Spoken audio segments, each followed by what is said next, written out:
So I want to devote this video to explain a little about the ego, what the ego is really about.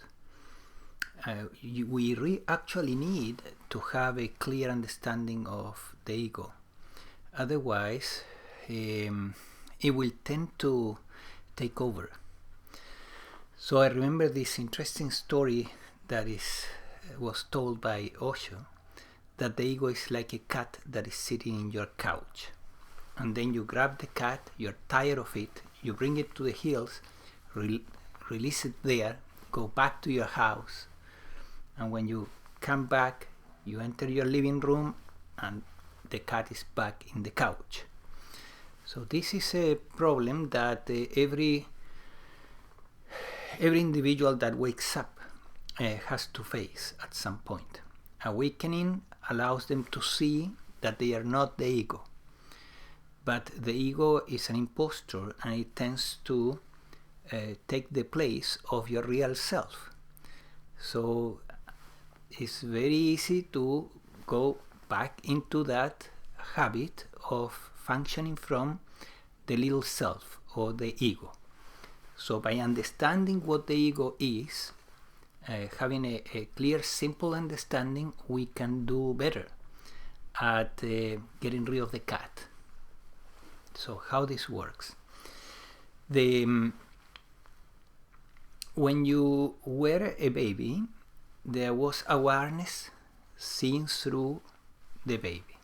There was perceiving. Actually, the best word would be awarenessing. There was awarenessing of the surroundings. And then this perceiving was there all the time, 24/7. And still is all the time there, 24/7. It's the only constant in your life. However, at some point, you began to hear the words that you are so and so. Let's say they call you John. And then eventually you figure it out that, oh, I am John. That's a lie. It's a huge lie. You are not John. Evidently that you were before the name John was, or the word John was turned into an identity for you. So that's the beginning of the ego. It's based on a thought. I am John. And then they give you a toy, and you through the magic of identification, you create an identification with the toy, and eventually you conclude, I am the owner of this toy. So now you have two I am this. I am John, I am the owner of this toy. Then it continues, I am the son of so and so, I am this. I am the brother or sister of so and so, and so on and so on. And you begin to grow a basket of ideas about you. I am this, I am that. All in the structure, I am this, I am that. And it's like a huge conceptual construction. That conceptual construction plus the identification feeling, meaning the believing that these thoughts are you, that's the ego. So this ego is a little self, conceptual in its totality. It's conceptual, and the feelings associated with the concepts around you. It's not real, it's conceptual. It's a bunch of ideas about you. It's not you. You were there before the conceptual self was created for you. But the joke doesn't stop there. It gets worse. What's the joke? See, now that you are beginning to grow a conceptual self, which is not you really, it's fake. So you are pushed into a huge project. The project is to love yourself, have self-esteem, right? For this little self that is conceptual. And then you have to prove in your own eyes and in the eyes of others, so that you get good mirroring from the surroundings, from your parents and siblings and teachers and so on. You need to get good mirroring to love this conceptual self, that you are a good person, that you are nice, that you are gentle, that you are strong, that you are courageous. All those ideas about you need to be received from outside, and for that you need to comply, and you need to create you need to engage or fully engage in this self-esteem project and self-development project eventually, when you become more serious about the whole thing, and then you want to develop and you go into metaphysics and so on. So, and the self-development project is also a way of moving from negative ideas about you to more positive ideas about you. Psychology is about that too. So the fixing there of the conceptual self after it has been created, that's the self-development part. Usually starts a little bit later, when you realize that your conceptual self has a lot of problems.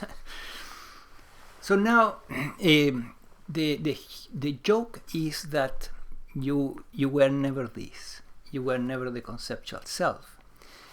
That you were before the appearance of the conceptual self. What were you? It's obvious, right? There was perceiving in the baby, was 24/7. So this perceiving, this awareness, seeing, that's you. It was always you. So when the scriptures say that God is within you, that's what they are talking about. That this awareness, seeing, this perceiving, this consciousnessing is God within you. It's the only constant in your life. Everything else comes and goes. Emotions come and go. Thoughts come and go. Desires and drives come and go. Your beliefs change through life. One day you think about yourself, I'm a child. Later I am a teenager. Later I am a young adult. Then I am an old person. So the beliefs also change over time. Your beliefs about the world, about life, also change. Sensations are constantly changing.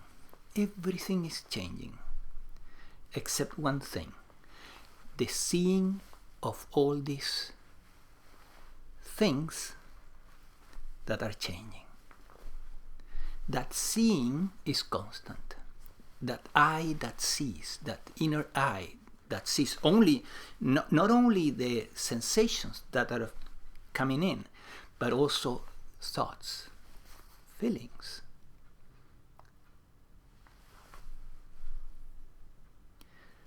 So that kind of a camera, that is this perceiving, that camera, that's you. That you were that before the conceptual self was born. And it's very difficult to complete the self-esteem project. It's a never-ending story, because this self is fake. It's not real, this little self. It's like 2016. Can you find 2016 here? You cannot find it. It's an abstraction. So the I, the me, is an abstraction. You cannot find it.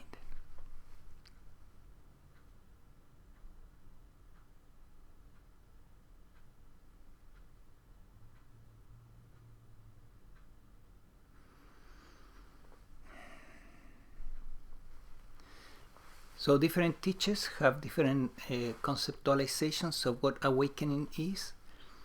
The way I conceptualize it is that awakening is the seeing clearly that you are awareness and you are not the conceptual self. When that happens clearly, that's awakening. And so it's a very simple definition, but it's profound.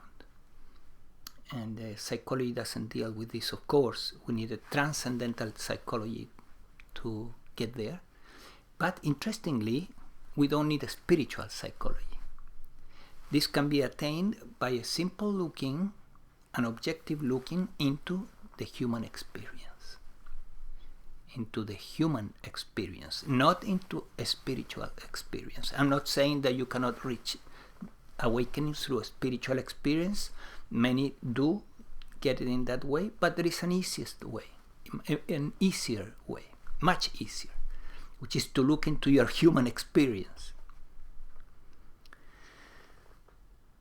So if you're interested in awakening, there is a link below this YouTube, and you can find information about the awakening protocol. It's just a 3-hour session to look into the human experience and to wake up. It's really effective.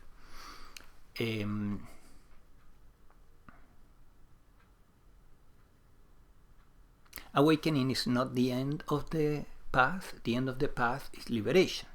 Liberation from what? From suffering. 100% freedom from suffering. That's the end of the path. But awakening is it's a very important stepping stone. Yeah, extraordinarily important, extraordinarily valuable towards liberation, because the process that starts after awakening is much easier than the process before awakening. And there are multiple reasons that would be long to explain here why it is much easier. So I hope this helps, and seek awakening. That's another thing that is very important. You know, we need to want that. If we are too happy with our conceptual self, you know, if we're too cocky about me and I, you know, and too happy with it, it's likely that you will not look for awakening. But the living life from the conceptual self is not a good life. Sooner or later, no matter how happy you are with your conceptual self, sooner or later it will catch up with you. So and suffering will happen, and usually in fairly large amounts, until we see through the conceptual self and we wake up.